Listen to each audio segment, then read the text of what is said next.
प्रधानमंत्री नरेंद्र मोदी का मिशन दक्षिण जारी। आज केरल के त्रिशूर और तिरुवनंतपुरम के बाद शाम को तमिलनाडु के तिरुनेलवेली में करेंगे चुनावी रैली।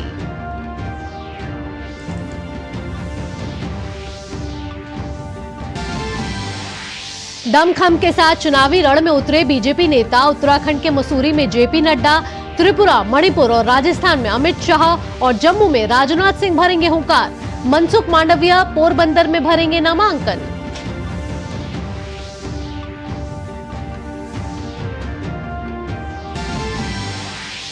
विपक्षी दलों ने भी प्रचार में लगाया एड़ी चोटी का जोर। राहुल गांधी वायनाड में तो मायावती मुरादाबाद में करेंगी पार्टी के लिए प्रचार। वहीं प्रियंका गांधी का राजस्थान के अलवर में होगा रोड शो।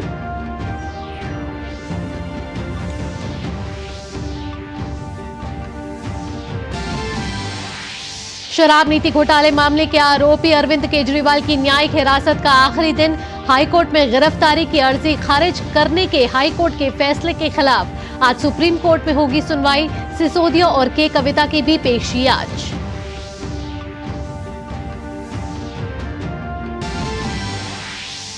अंतर्राष्ट्रीय खबरों में ईरान पर जवाबी हमले में इजरायल का साथ नहीं देगा अमेरिका। सुरक्षा परिषद में तेहरान को जवाबदेह ठहराने पर करेगा काम। संयुक्त राष्ट्र प्रमुख ने इजरायल पर ईरान के हमले के बाद संयम बरतने का किया आह्वान।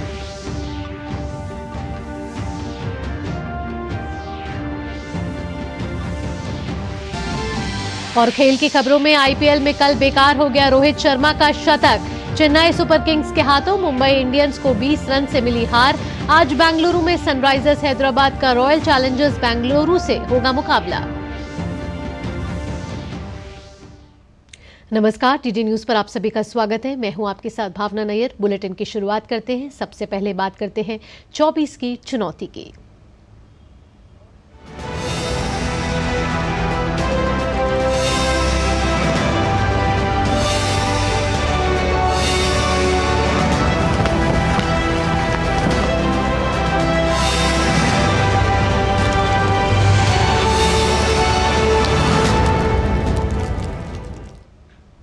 लोकसभा चुनाव प्रचार में राजनीतिक दलों ने पूरी ताकत झोंक दी है।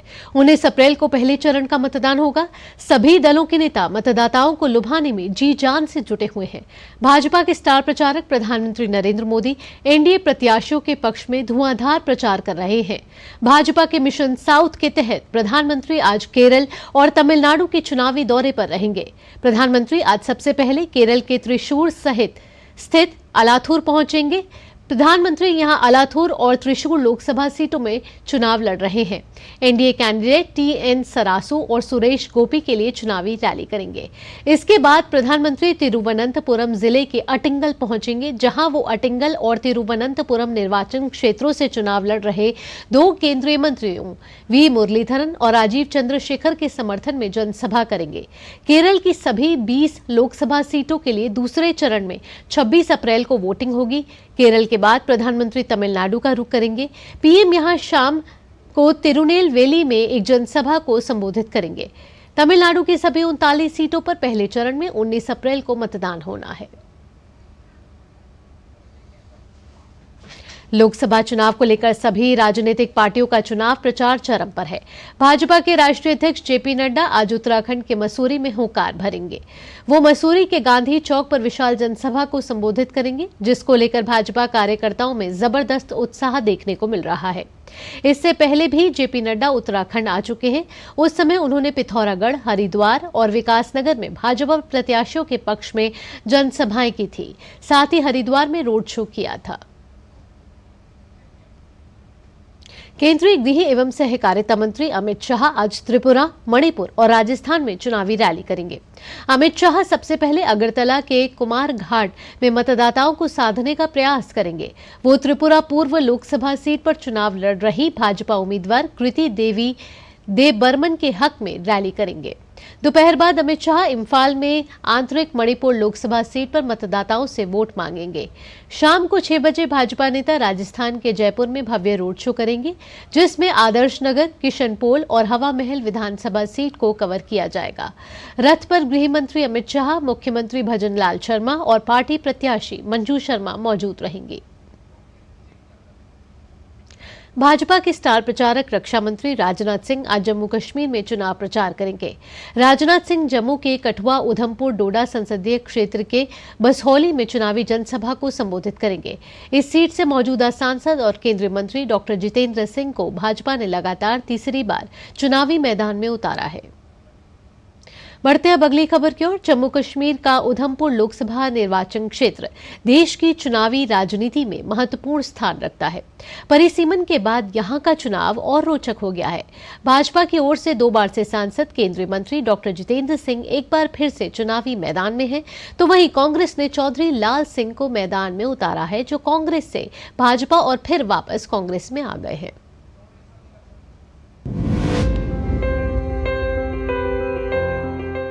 जम्मू और कश्मीर की उधमपुर लोकसभा सीट क्षेत्रफल के लिहाज से सूबे की दूसरी सबसे बड़ी सीट है। इस लोकसभा सीट का कुल कांग्रेस ने जीत हासिल की थी। शुरुआती चुनाव में ये सीट कांग्रेस का गढ़ हुआ करती थी, लेकिन अब ये बीजेपी के दबदबे वाली सीट हो गई है। केंद्रीय मंत्री डॉक्टर जितेंद्र सिंह उधमपुर के सांसद हैं। उन्होंने 2019 ही नहीं 2014 के चुनाव में भी यहाँ से जीत हासिल की थी। 1967 से 2019 तक यहाँ 13 बार लोकसभा चुनाव हुए हैं। इनमें कांग्रेस 8 बार और बीजेपी 5 बार जीती है। इस बार के चुनाव में मुख्य मुकाबला भाजपा और कांग्रेस के बीच ही माना जा रहा है। भाजपा की ओर से केंद्रीय मंत्री डॉक्टर जितेंद्र सिंह मैदान में हैं। वो लगातार 2 बार से उधमपुर सीट से सांसद हैं और तीसरी बार भाजपा के टिकट पर चुनावी मैदान में उतर रहे हैं।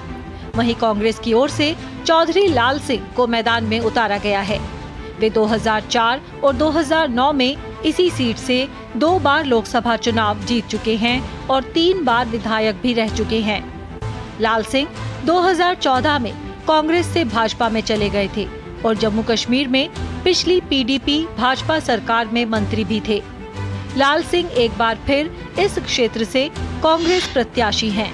राष्ट्रीय स्तर की इतनी योजनाएं के सारा दिन लग जाता है गिनवाने में। यहाँ पर उत्तर भारत का पहला इंडस्ट्रियल बायोटेक पार्क, उत्तर भारत का पहला नमामि गंगा की तर्ज पर नदी सुंदरीकरण का देविका प्रोजेक्ट, उत्तर भारत का पहला होम्योपैथी कॉलेज, यहीं से पर्पल रेवोल्यूशन ने जन्म लिया, लेवेंडर स्टार्टअप जिसकी झलक आपने 26 जनवरी को कर्तव्य पथ पर देखी। ये सब बातें बड़ी प्रत्यक्ष रूप से हुई हैं और ये सब 10 वर्ष के भीतर हुई हैं।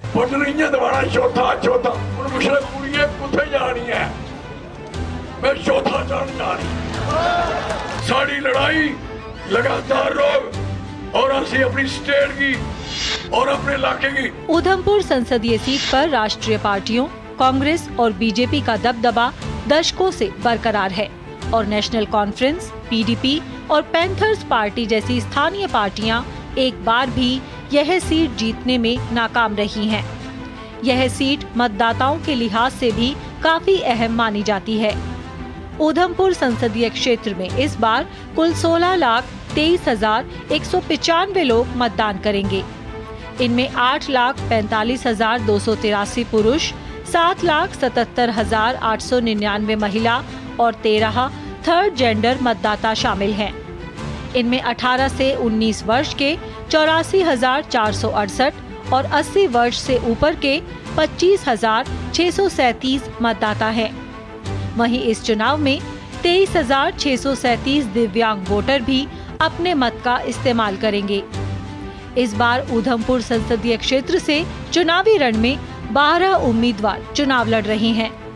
भारतीय जनता पार्टी और कांग्रेस के अलावा Baspa, Jammu Kashmir national panthers party, Ekam Sanatan Bharat दल, डेमोक्रेटिक प्रोग्रेसिव आजाद पार्टी के साथ ही 6 निर्दलीय भी मैदान में हैं। बीजेपी ने अपने सिटिंग एमपी जो 2 बार से लगातार जीतते आ रहे हैं डॉक्टर जितेंद्र सिंह पर दांव लगाया है, तो कांग्रेस इंडी अलायंस का सहारा लेते हुए लाल सिंह पर विश्वास कर रही है और इसके साथ ही गुलाम नबी आजाद की नई पार्टी है, उन्होंने भी अपना उम्मीदवार जीएम सरूरी को उतारा है और इसी से ये मुकाबला जो है बेहद दिलचस्प हो गया है। देखना होगा कि इस बार ये मुकाबला त्रिकोणीय बनता है या नहीं बनता है, या इस तीसरी पार्टी के आने से किसी दल को लाभ होता है या नहीं होता है। कैमरामैन अनिकेत दुबे के साथ रमा त्यागी, जीजी न्यूज, उधमपुर।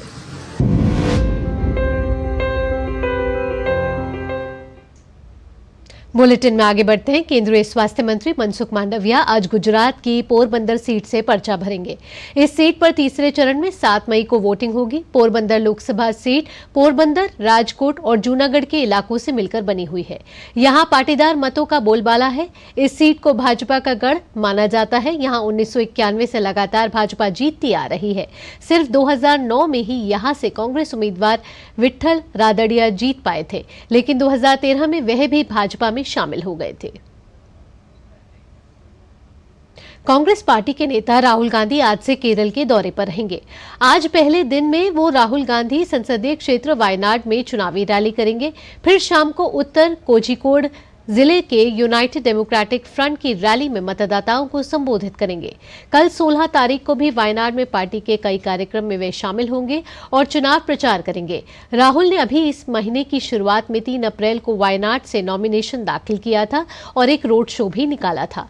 यहां उनका मुकाबला केरल बीजेपी के अध्यक्ष के सुरेंद्रन के साथ साथ कांग्रेस नेतृत्व वाले INDIA गठबंधन में शामिल CPI से हो रहा है।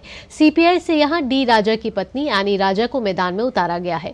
BSP ने यहां से PR कृष्णन कुट्टी को मैदान में उतारा है।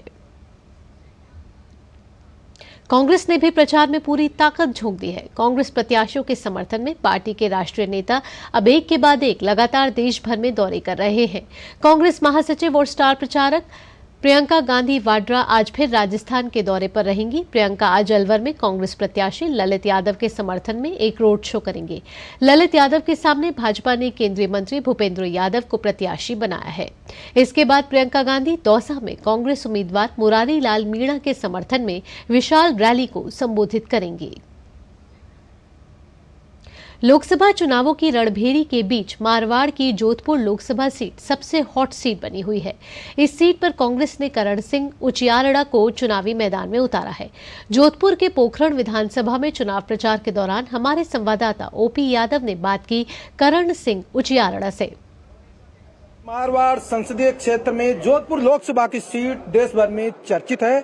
इस सीट से भारतीय जनता पार्टी से जहां गजेंद्र सिंह शेखावत चुनाव लड़ रहे हैं, वहीं कांग्रेस पार्टी से करण सिंह उजियारा चुनावी मैदान में है। आइए बात करते हैं। सर, आप पहली बार चुनावी मैदान में ताल ठोक रहे हैं और भारी जोश और जज्बे के साथ है। साथ में आपके साथ साले मोहम्मद जी भी हैं। क्या मुख्य मुद्दा है? विकास। 10 साल में विकास नील, इसलिए इसी मुद्दे को लेकर पब्लिक को समझा रहे हैं कि भाई ये विकास इन्होंने कुछ कराया नहीं है तो अभी वोट का अधिकार ही नहीं है। इवन पानी के मंत्री होते हुए लोगों को नहर तो छोड़ो, पानी नहीं पिला पाए तो वोट मांगने का अधिकार ही नहीं है। जनता को ये समझा रहे हैं। मुख्य मुद्दा क्या है सर? विकास विकास विकास। मुख्य मुद्दा सबसे पहले पानी का है। मारवाड़ की बात करो तो मैं, और पानी के मंत्री होते हुए पानी की प्रॉब्लम हर गाँव में है और आप मानो नहीं जितनी प्रॉब्लम है। जो आदमी 10,000 रुपए महीने का कमाता है वो 3,000 रुपए का पानी घर पे डलवाता है। उसके हालात क्या होते होंगे? इतनी बुरी हालत है।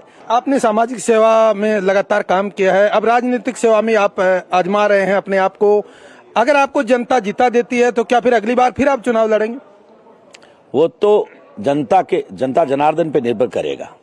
और जहां तक मेरा मामला है, मैं तो लड़ूंगा नहीं। मुझे लग रहा है सामने कोई खड़ा ही नहीं होगा, वो कंडीशन पैदा कर दूंगा। इतना अच्छा काम करूंगा। सर, बात करें जोधपुर ग्रामीण में किसान बहुत हैं और आजीविका पशुधन है और खेती है। यहाँ अभी क्या स्थिति है किसानों की और पशुधन की? अच्छी नहीं है। पानी है नहीं, नहर है नहीं, और नहर को आगे बढ़ा नहीं पाए। भाई अगर मैं MP बनूं तो नहर लाऊं को जरूरी नहीं है, ला पाऊं को जरूरी नहीं है। पर मैं अगर जल शक्ति मंत्री बनूं, नहर नहीं ला पाऊं अपने एरिया के लिए, फिर क्या है? तो किसानों की स्थिति तो ज्यादा अच्छी नहीं। किसान तो सब कुछ न कुछ अपना जुगाड़ करके काम चलाते हैं। खेती के भरोसे कोई जिंदा नहीं रह सकता। तो ये थे जोधपुर लोकसभा क्षेत्र से कांग्रेस के प्रत्याशी करण सिंह उजियारड़ा, जिनका मानना है कि बीते 40 साल से अधिक के समय से न केवल समाज सेवा में लगे हुए हैं, बल्कि इसी समाज सेवा के दम पर कांग्रेस पार्टी के प्रत्याशी के तौर पर जनता के बीच जाकर मतदान की अपील के दौरान उनको समर्थन देने की अपील भी कर रहे हैं। मेरे सहयोगी कैमरामैन गौरव गिरी के साथ में OP यादव, DD न्यूज। उधर जोधपुर से ही भाजपा प्रत्याशी हैं गजेंद्र सिंह शेखावत। केंद्र में मंत्री शेखावत इन दिनों खूब प्रचार कर रहे हैं। पोखरण विधानसभा क्षेत्र में उनसे हमारे संवाददाता OP यादव ने की विशेष बातचीत। राजस्थान के मारवाड़ में जोधपुर लोकसभा काफी चर्चा में है। यहाँ से केंद्रीय मंत्री गजेंद्र सिंह शेखावत लगातार 2 बार जीत की हैट्रिक दर्ज करने के बाद तीसरी बार फिर से चुनावी मैदान में। आइए बात करते हैं। सर, लगातार चिलचिलाती धूप में कैंपेन आप कर रहे हैं, किस तरह का रेस्पॉन्स है?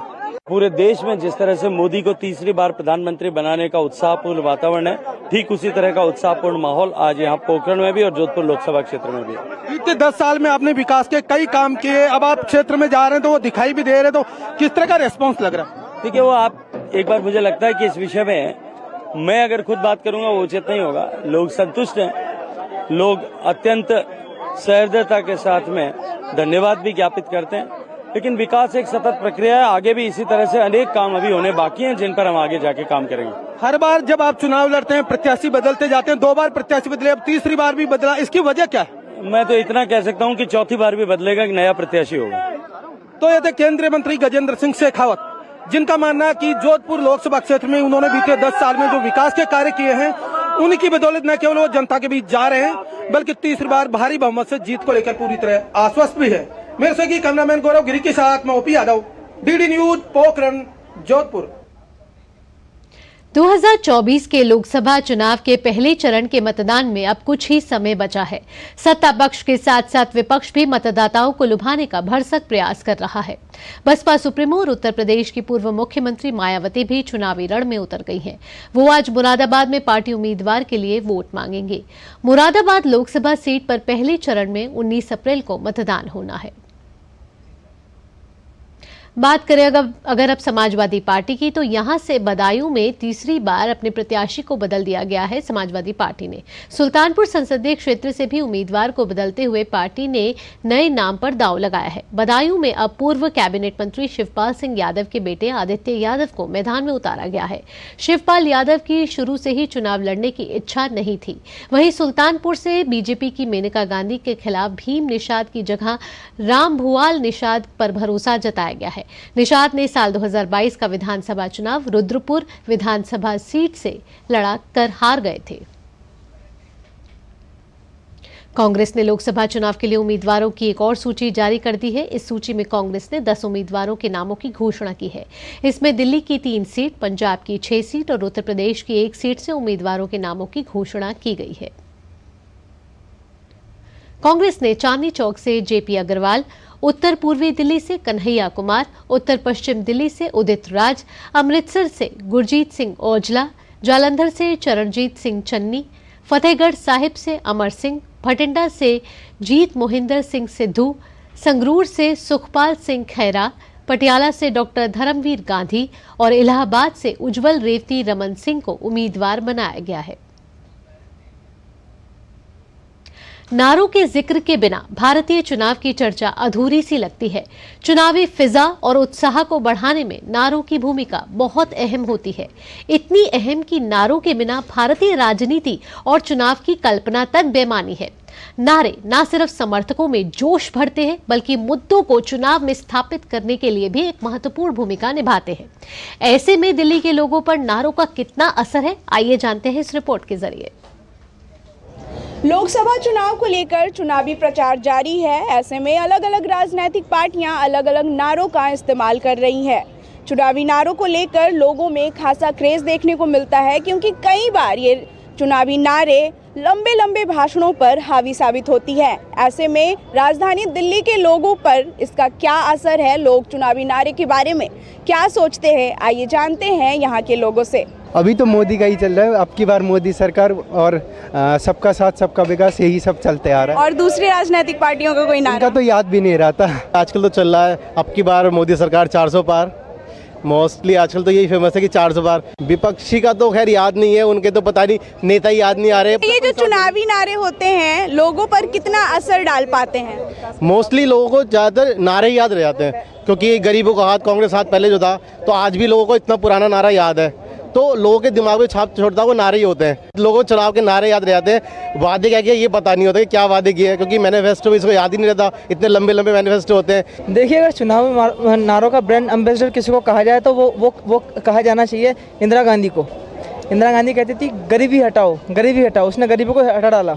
हम दो हमारे दो, ये भी उनके टाइम पे नारे थे। एक तरह से कह सकते हैं कि चुनावी नारों का प्रचलन अभी नहीं आया है, ये काफी समय पहले से ही। इसको जन्म देने वाली कांग्रेस ही है, और कांग्रेस ने जितने नारे दिए हैं उस नारों से कहीं ज्यादा उसने उन नारों को बर्बाद खुद ही किया है। चुनावी नारा जो होनी चाहिए वो हकीकत की होनी चाहिए, जो पूरा कर सके वो, चाहे किसी भी पार्टी का हो। ये जुमले वाले नारे नहीं होने चाहिए जैसे राहुल गांधी दे रहे हैं आजकल, या फिर कोई आरजेडी दे रहे हैं। नारे ऐसे होने चाहिए कि जो लोगों में सद्भाव पैदा करें, जो लोगों को वोट करने के लिए आगे प्रेरित करें। देश के लोकतंत्र का सबसे बड़ा त्यौहार लोकसभा चुनाव का बिगुल बज चुका है और आपने देखा कि राजधानी दिल्ली के नागरिक चुनावी नारों के साथ साथ चुनाव को लेकर कितने ज़्यादा जागरूक है। कैमरा पर्सन अनिल के साथ मैं पूर्वा, डीडी न्यूज़, दिल्ली। तो ये तो थी खबरें 24 की चुनौती से जुड़ी हुई।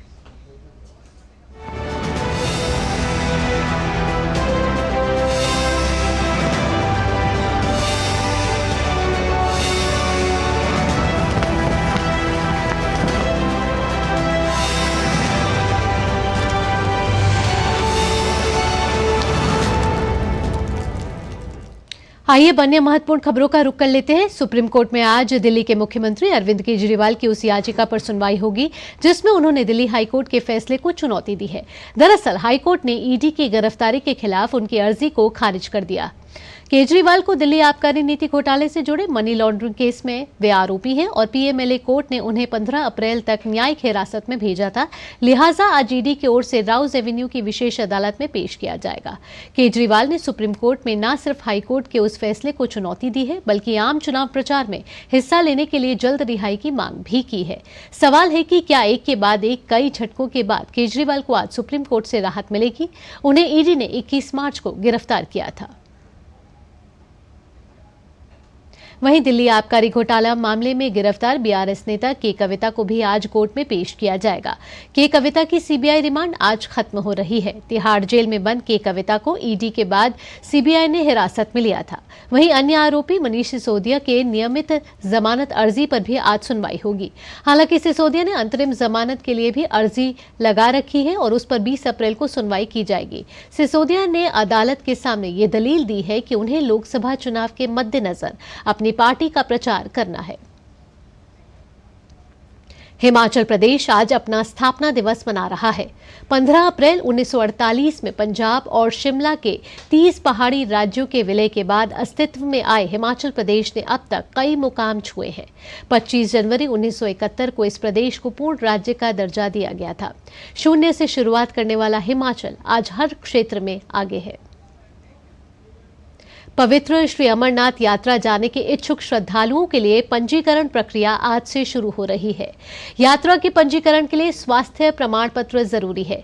देश भर में 4 बैंकों Jammu Kashmir bank, Punjab national bank, भारतीय स्टेट बैंक और येस बैंक की 540 शाखाओं में पंजीकरण करवाया जा सकता है। इसके साथ ही श्री अमरनाथ श्राइन बोर्ड की वेबसाइट पर भी श्रद्धालु पंजीकरण करा सकेंगे।